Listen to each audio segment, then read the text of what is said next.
saw this here. I've just uploaded it. It just needs to be shared as a screen.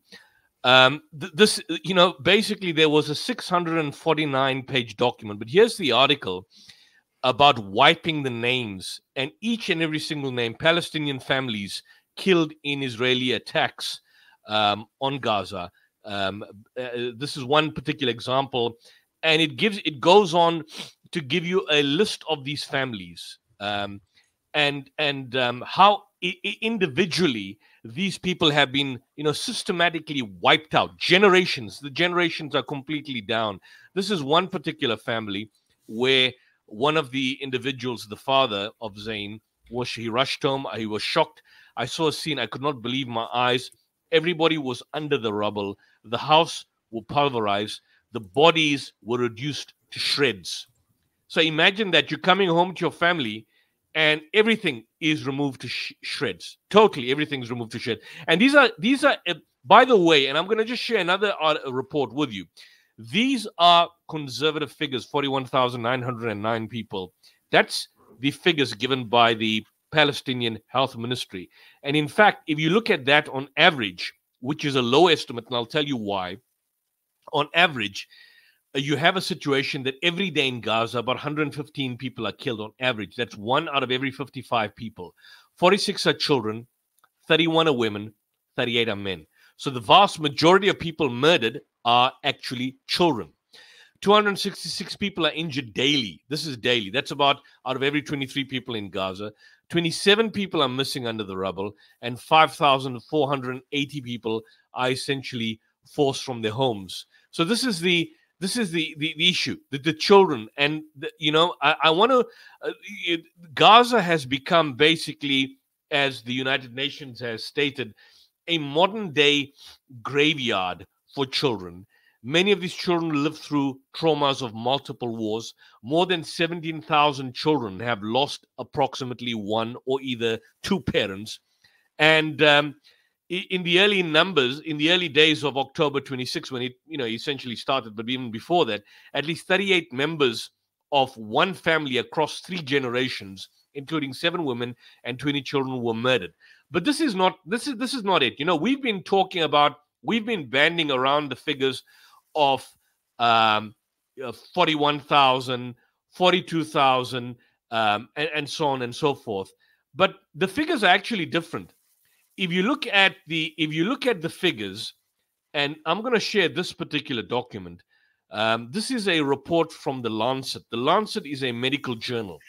According to the Lancet report, do you know how many people have been possibly murdered in Gaza? According to the Lancet, the number of individuals murdered in Gaza you're looking at a figure of approximately 186,000 that have been murdered. And this basically includes the figures. And let me share this. This is the article here. I'm going to share this here so that people can see that we're not lying or making this up. The Gaza Health Ministry is stating that the figures are about 41,000. But according to the Lancet report, here's a figure. Gaza toll could exceed 186,000. And the study finds, if you can share this, you've got it shared on the screen. The study finds factors like diseases will lead to more indirect deaths. So 186,000 basically is the cumulative figure of the deaths. This is published in the journal The Lancet. That's published in The Lancet. According to the health ministry, more than 38,000 have been killed. That's the Gaza Health Ministry. So those figures are, in fact, conservative. They're conservative. But the study points out that the death toll is higher because they haven't taken into account the thousands of dead buried under rubble. And you're looking at this is basically, look at the date. This is in July. 2024. So taking into account July, you're looking at August, September, October. Plus now you've got what's happening in Lebanon, where on conservative estimates, 2,000 to 3,000 people have been murdered by the Israel. The vast majority are basically not Hezbollah fighters, but essentially are civilians, men, women, and children. the reality of the situation is that the situation is shocking beyond belief. But this is even worse. There's something worse.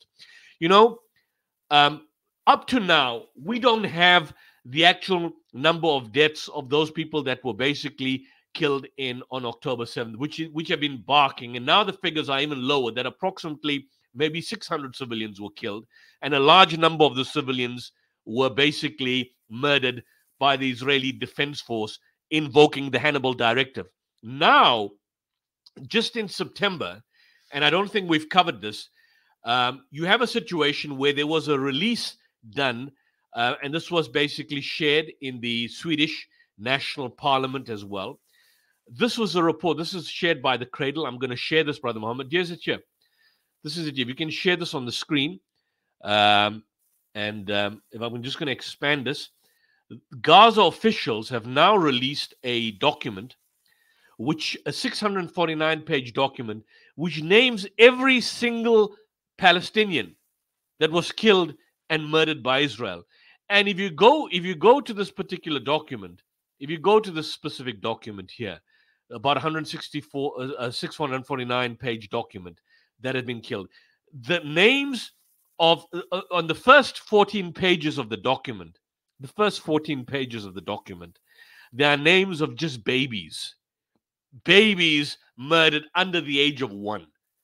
14 pages of the 649-page document contained the list of babies, and the final 11 pages contained the names of people aged 77 to 101, all of whom were born before the State of Israel was established on stolen Palestinian land in 1948. So this is essentially the situation that you basically have got here. That people, and by the way, these people were not killed accidentally, because these are not just accidental killing, which is what they're saying, collateral damage. So there's a shrapnel killing or bombing or whatever the case, which we've now exposed beyond doubt that it's AI technology that is being utilized for purposes of murdering these individuals. A lot of these people were shot dead in cold blood, because we've got doctors, we've got individuals that have basically shown that essentially a lot of these dead people and dead babies have got bullet wounds to the head, which means that the IDF have been shooting dead babies under 1, shooting them in the head. Now, which sick individual, sick human being will engage in this? And this is an example of the list. This was a Twitter feed, but look at the list.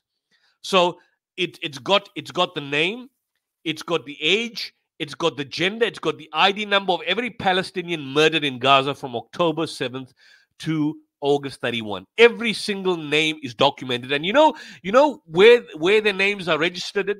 They're registered under the Israeli Population Registry. So these are authentic figures that you can't make up, or names that are make up. Every name has an age, has a gender, has an ID number. So it's systematically being documented. Now, the argument is that the vast majority are children, a significant number are women, and then, of course, you've got a proportion of men that have been killed. And from the Israeli point of view, every male is a legitimate target, because every male is a potential Hamas individual. So they've got no way of determining, because they don't have army garments or soldiers. I mean, the Hamas fighters are very few, by the way, and not a lot of them have been killed by Israel. But there's no way to determine at the end of a murder and a mass strike that, look, this is a Hamas civilian and this was basically an ordinary general civilian. You've just got the dead bodies and people that have basically been registered.